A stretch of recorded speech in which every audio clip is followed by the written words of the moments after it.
Sanitiser लगाते तो ही बिना दादी लगाते घर से बाहरी मत निकनी थोथुन मत न तो उठा ले जाई जो भी थराई ना मिले ही तेरा मतलब की गोल में धोइले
कोविड-19 से बचे के लिए आहा सब घरे में रहो।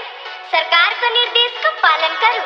दिन में भर दिन साबुन सरफ से हाथ धो, गरम गरम पानी पियो और हाथ में सैनिटाइजर लगाओ।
DJ Piyush king.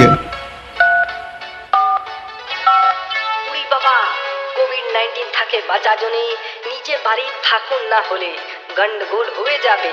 নিজেকে সাফ রাখুন। এইখানে বিনা কাম के ना আসবো नहीं तो पुलिस धसबो। थोथुन मत न तो उठा ले दाई।